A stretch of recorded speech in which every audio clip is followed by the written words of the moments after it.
the next subject and the next topic, which is real. This ain't our war, Black people. Stop trying to get into stuff. This has nothing to do with us. There's many topics and many situations where, as Black people, we try to throw our 2 cents in and say what's right or what's wrong.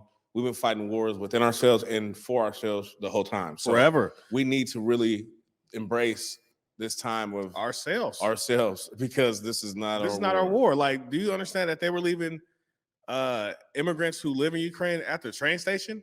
Like, you can look it up. They were leaving. There's different Africans who are over there. There's Sudan. I've seen some Sudanese. I was gonna say Sudanese. There are so many people not from there, and they were literally getting passed up. There are people out there with babies. I think they said 3 or 5 people froze to death out there, waiting on platforms for trains, being rejected, not being able to leave, the city or country. And it's crazy because we always want to jump to something or fight for somebody or give our opinion. Remember when the COVID first happened in China, they were telling Black people to go back to Africa. Yeah, you got to think about these things, man. We're fighting for people who ain't giving a damn about us when what's it called? It happens. Catastrophe happens, or when some types of epidemic happens. It's like people want to be a part of it so bad because we think we're equal, and we're not.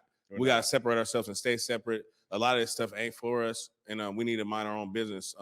So take them examples. Remember with COVID in China, Black people getting left in certain places, exiled, can't go on places. And now even with this war going on with Ukraine and Russia, they're leaving Black people at platforms and at bus stops. I'm talking about by the hundreds. It's Black people like really literally getting left, not a couple here and there. Yeah. They're all being left in these places that are outside, no shelter, in a war zone. I mean, on top of everything on that, you're leaving somebody to die basically because they're dropping bombs and rockets left and right. They're not waiting for nobody to say, hey, get them out of there. So it's really sad what's going over there. And I hope that things are resolved without a whole bunch of people dying and stuff. But as far as we go being treated as Black people, I need us to stand up for ourselves because we deserve so much more. Our war. So much more. And it's not our war. It's not.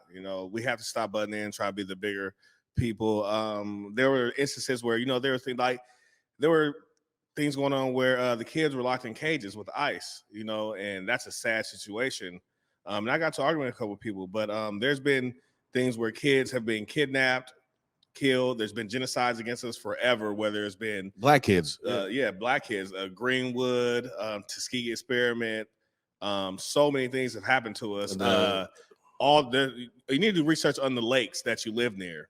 Mostly all the lakes in the United States, a lot of them, over 100, were old Black towns, and they were flooded to make the city. And I've literally watched probably 15 documentaries on lakes around the U.S. that were made to produce energy or bring water to the area. But before they were made, there were literally Black villages, Black towns before they were flooded, from all the way from Central Park to even, I think there's one here, Oregon. I'm about to say Oregon got one. Oregon, yeah. Then down to Oscarville, Lake Lanier was Oscarville, a thriving Black town, So it's sick, the genocides against us. So I want us to stick up for us and tend to us because no one else is doing it.